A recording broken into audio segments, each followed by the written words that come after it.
Hey, Hey, Robert, it's been a while. hey, Yaron.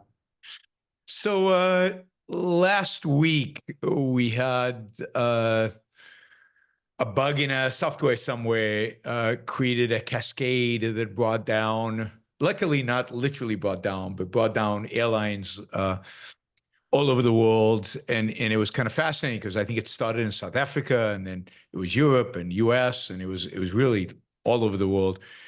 And then it turned out it wasn't just airlines and airports, it was also banks.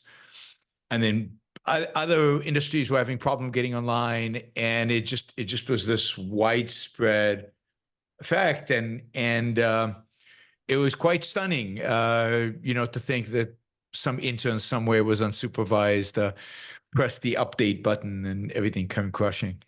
So Yeah, I mean, we often talk about the benefits of connection, and there's a downside.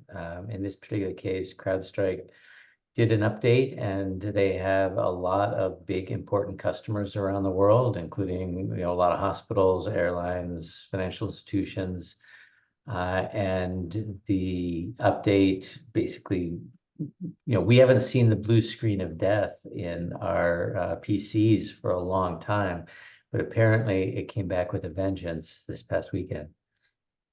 yeah, luckily those of us who have Macs were not affected. So it's one up for Apple. But this could happen anywhere really at any time. I mean, there's a lot of pieces of software out there that really are connecting everybody and facilitate this connection, global connection. It happens really primarily because these companies go through a rigorous process of control, but mistakes happen, errors happen. Yeah, I mean, errors are inevitable. Keeping them to once every couple decades is kind of the goal. But now I think that the connection isn't necessarily fragile. I mean, you look at the architecture of the internet, and with packet data and the ability to switch it on different paths, it's a pretty robust, anti-fragile system.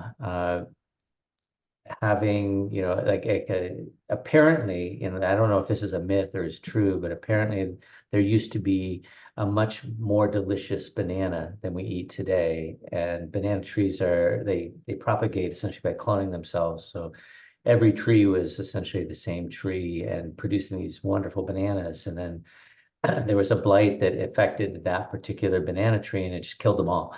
And now we have a different kind of banana because the original banana was just wiped out. And the same kind of thing is, if you have one single point of failure, that's the beauty of the internet, is there isn't a single point of failure. If you have one single point of failure, in this case, CrowdStrike, and then connection has a flip side. And it's important to recognize when it does and it doesn't, but also to recognize that it does, because even more intellectually, the fact that ideas and insights can spread is great as long as they're good ideas and good insights. And we have lots of situations where we don't actually know the eventual outcome. There was a period of time where there was a long debate about whether communism as practiced in the Soviet Union was going to be the dominant economic form. And you don't know for sure until the results come in. And that's true for education, it's true for health, it's true for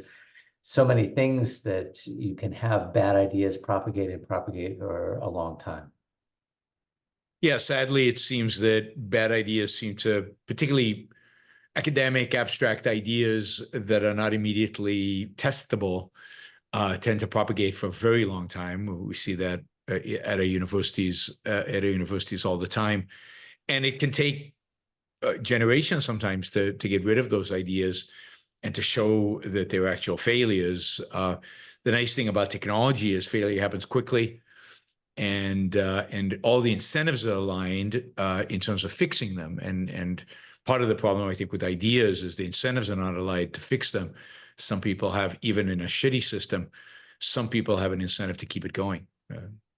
Yeah, there's a saying in academia, it takes a generation to actually die before you can get a paradigm shift.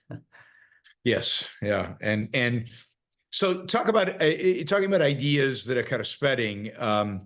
Noah Smith had this article, essay put out on Substack about industrial planning, and part of the motivation is there's this idea spreading these days that the Chinese model, and people have been playing around with the Chinese model, I think now for at least 10 years, maybe 15 years. There's something about China that's special, and we need to copy it. And the latest version of that is, look how they're beating us in electric cars. Look how they're beating us in the solar panels and all these other things that they've obviously heavily subsidized. So this is the Chinese model we need to all emulate, and that's kind of the new idea that's percolating and circulating around the globe, and it appears that the Biden administration it has with the Inflation whatever act where they subsidize solar and EVs, and then with the Chip Act, they're experimenting a little bit in the United States with that Chinese model. But that definitely seems to be an idea that is spreading, an idea that certain people in the United States are interested in trying and experimenting with. Absolutely. And Noah Smith's one of the few people that I think we generally respect his thoughts and ideas, who's been beating on this drum, because it's not a protectionist drum. This is how you get a better outcome. And of course, if you look at it in the context of Ingenuism, you're immediately skeptical because it's a very top-down solution, because someone has to decide the industrial policy. And if no one is deciding the industrial policy, then you basically have a free market where consumers get to decide the policies that actually win out. And so to the extent that you are elevating the Chinese model because, well, they can do things that you can take a longer horizon, they can do things that you can't do in a free market. We're never going to claim that can never work out well. But if you just look at history, it's going to be rare that the idea that comes from the top is going to actually be one that produces great results. And so, I'm really interested in his sort of pivot more recently to the fact that, China has slowed down. And of course, if you look back, just as everyone was saying we needed to mimic the Japanese in the 80s, yep, Japan went into a 40-year downturn. And so everyone recognizes that it's a little dangerous to say, we should be doing what China's doing, because the next 40 years in China could very much mimic what happened in Japan. But the idea that China is effective at creating projective power, military power, economic power, by taking these particular actions and implementing these policies. And so now it's not so much about will it produce better outcomes economically, but will it produce better national security? And that's at least something that we can, bite into. And the danger is that with a top-down solution where you won't know the answer for years or probably decades, is that a lot of crap happens that never gets corrected. Yeah, and the challenge is, I just spoke yesterday to somebody who's kind of keeping track of what's going on with the Chip Act, for example. So the idea of the Chip Act was we're way too dependent for the most advanced chips on Taiwan. And this is a national security issue because China could attack Taiwan. And so let's bring manufacturing of large scale of the most advanced chips to the United States. And you could imagine a program where the Pentagon goes, okay, you know what, we're going to take $5 billion out of our budget and we're going to put it on an advanced chip manufacturing plant that is guided towards national security, and that's it, right? But instead, we came up with a $60 billion handout plus a bunch of tax benefits and everything. And everybody and their mother-in-law who's in the chip industry applied for this, and it's being distributed. And what we're going to get probably is a bunch of mid-range chip manufacturing plants in the United States. And the likelihood that the most advanced chips will be somehow in the US is pretty small. There are other constraints, labor, and among others, skill sets that might not be here and they're being developed in Taiwan and in South Korea. And instead of doing something focused that really is national security, we went on this buying spree and building spree that who knows what the result is going to be, and it's cost a fortune. And we've picked winners and losers, which is the other problem, right? We've picked the chip manufacturing plants the government has that are going to be so-called winners. And it's dubious whether we get the national security benefits from it at the same time. And of course, China's heavily investing and taking over the low-end chips. So we're going to become more dependent on them for automobiles and things like that, where they use low-level chips, and probably still dependent on Taiwan for the high-level chips. So it's very difficult, or maybe impossible, to get it right.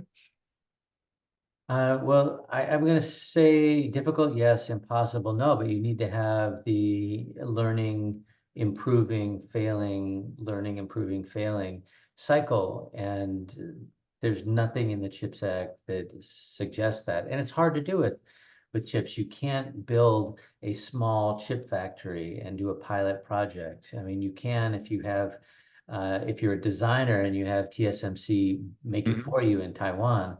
But in terms of the actual manufacturing, it's very capital intensive and it's very scale intensive. So you have to go all in. So, I always worry about solutions that involve spending a lot of money up front without any feedback about how it's going to work, and then claiming victory, because we did the only thing we knew how to do, which was spend the money. Because it rarely produces the outcomes we're looking for. But I don't have a good solution in this particular case.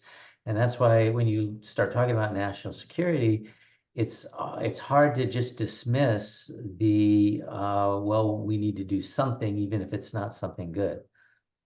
I'm skeptical, because also what you're creating now is a whole bunch of pressure groups, interest groups that are going to be incentivized to keep wanting more money and throwing money after bad money, good money after bad money, and so on. And it seems like I'm not sure what the national security solution is, but it's going to require some really interesting out-of-the-box thinking, and it's not going to be handing out a bunch of money to a bunch of different producers. And it has to be much more laser focused and much more essentialized. And maybe it would have been just taking, okay, TSMC knows how to do this. Let's build one plant in the United States that only does the very high-end stuff, and just give it to TSMC, and to hell with Intel, and so be it. So the United States doesn't have a top-end manufacturing, and TSMC does it in the US, and all of those chips go to the Defense Department. Everybody else relies on, but you'd have to make it really focused if your interest is really national security. And my fear is that even though Noah says he's interested in national security, the kind of approach is going to drift from that, because of the politics and the incentive structures and the pressure groups that arise as a consequence of it. And as soon as your prior is that we could get a better outcome other than national security, if you start, and this article even goes into, how could this could subsidize all these big subsidies? How could it benefit consumers? How could it increase or accelerate innovation? How could it produce tangible benefits outside of national security? Then you're getting into the woo area where you're hand waving as opposed to something you can measure. And what you're proposing, I don't know if that's the right solution, but is essentially what happened with COVID vaccines, where you say, we're going to buy billions and billions of dollars. We're signing the purchase orders now. Of course, you have to deliver. We're not going to pay you today. And then you find out of the 9 pharmaceutical companies that take a stab at it, you find out that, a handful of them, 2 or 3 or 4, that they produce something and then they make a bunch of money and you get what you were initially set out to get. So I could imagine doing it that way. I could imagine, just hiring TSMC to build a plant in Arizona and essentially having first claim on 100% of the output, particularly, in a crisis.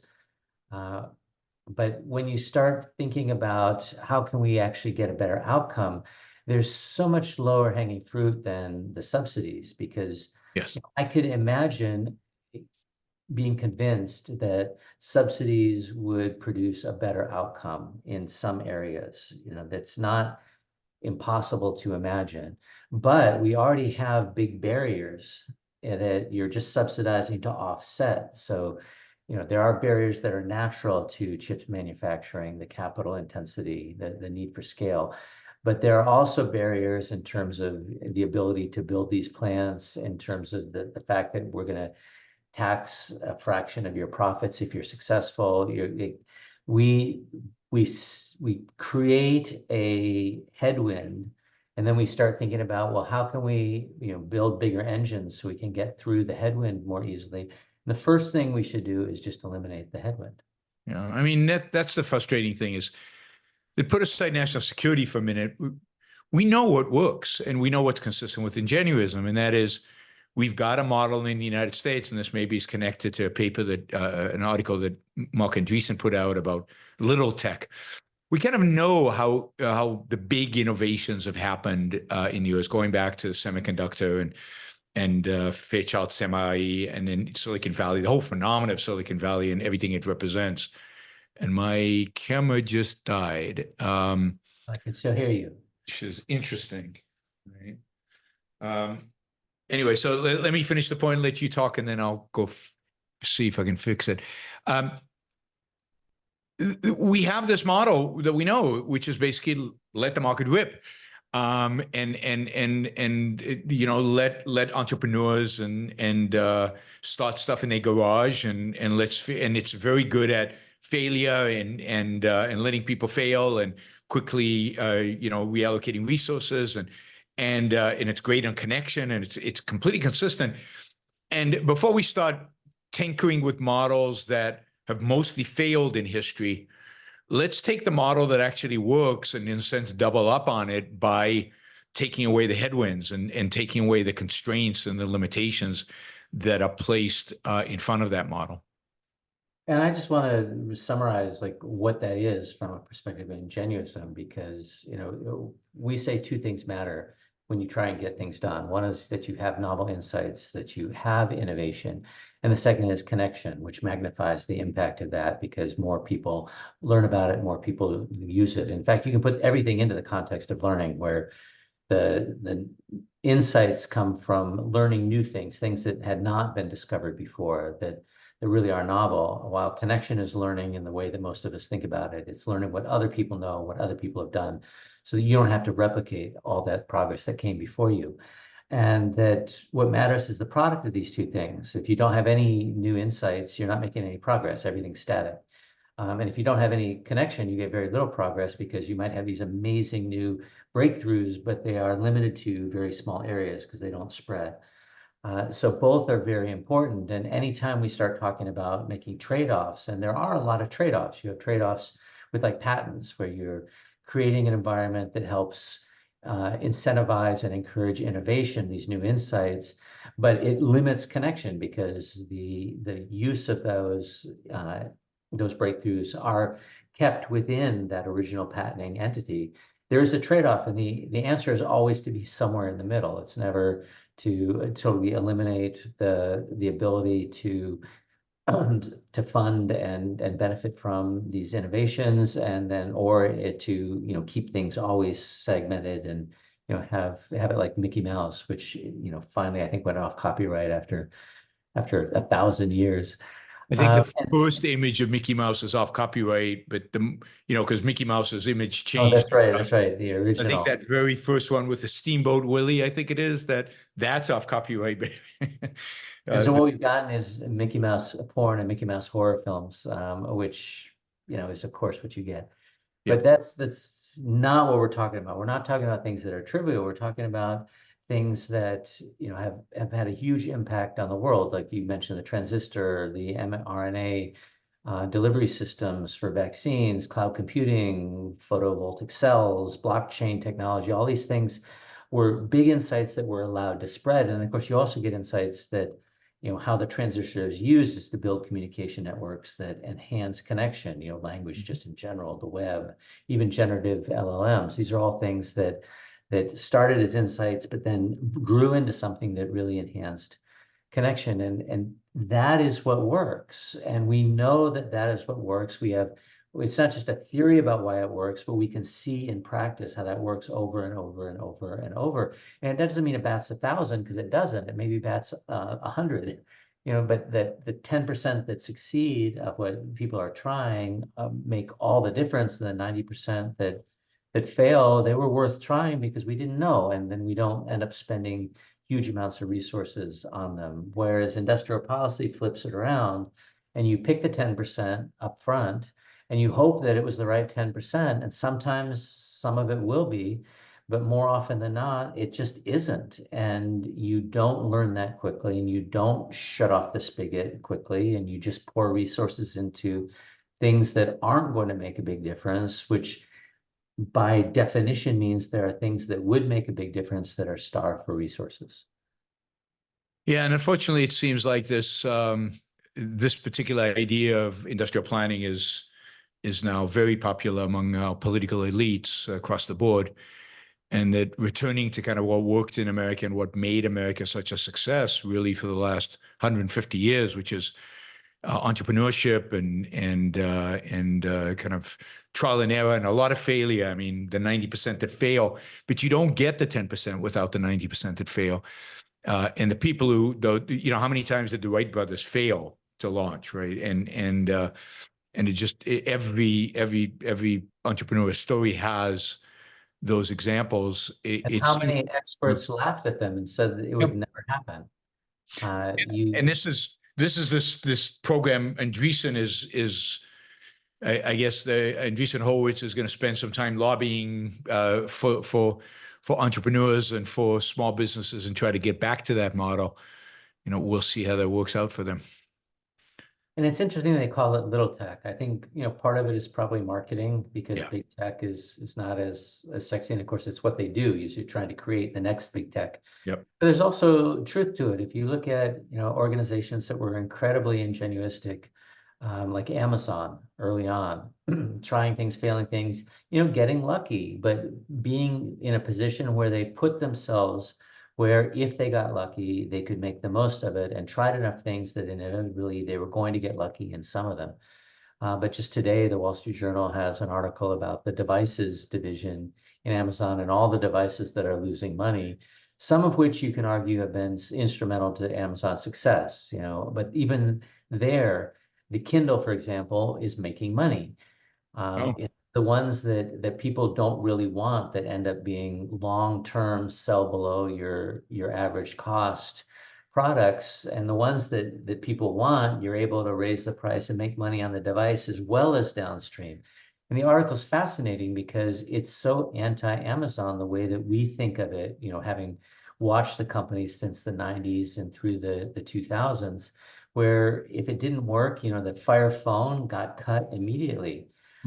Apparently, that's not the way it is around Amazon anymore. And it's not surprising. You see the same thing in other big tech companies, that you start to lose that ingenuous edge. And so focusing on small tech, if you're looking for future progress, not continuing to provide the benefits that were created over the last couple of decades, which the big companies are doing, and we wouldn't want them to be broken up or gotten rid of. Like they make a big difference in our life now. But if we're talking about the future, then I think little technology is really important. And it's interesting to see Andreessen and Horowitz talk about it, not just in the topic of technology, but also the broader economy, which we would say is creating a supportive environment for ingenuism. Having everything working well so that people can take risks and they can fail and learn and have another shot. And then to bring out the military, because this is a different way of doing what we started with Noah Smith. When you trot out national security as the reason why you're going to do what you've already been on record for years saying you want to do, but it's not really working for the reasons that you were advocating before. Now you have a new reason, and national security, how can you argue with it? It's like, it's for the children. We have to do it. And it sounds good. Like the first time you think about it, you're like, oh yeah, we really do need to do something about the fact that all our advanced chips are manufactured 50 miles from Chinese military. Uh, but once you give into that and say, okay, well then we need to do something, and you put in place something that's anti-ingenuism, I think you've lost the battle in terms of actually accomplishing what you want, which is national security, versus the Andreessen Triangle, where the military is a corner of the triangle, because you can't have a strong economy without having security and safety, and you can't have technology without a support, technological progress without a supportive environment for what we call ingenuism. We have sort of competing models of the world that have come out in the last couple of years, and one of them is ingenuism. It's bottoms up. It's let the creativity and ambition and ingenuity of 100 million Americans solve this problem, or 5 billion people in the free world solve this problem, versus have some experts solve the problem. We know which one works. It shouldn't even be an argument. But right now it definitely is. And if we look at the presidential candidates, not clear there's an ingenuist in the whole board. No, there isn't, sadly.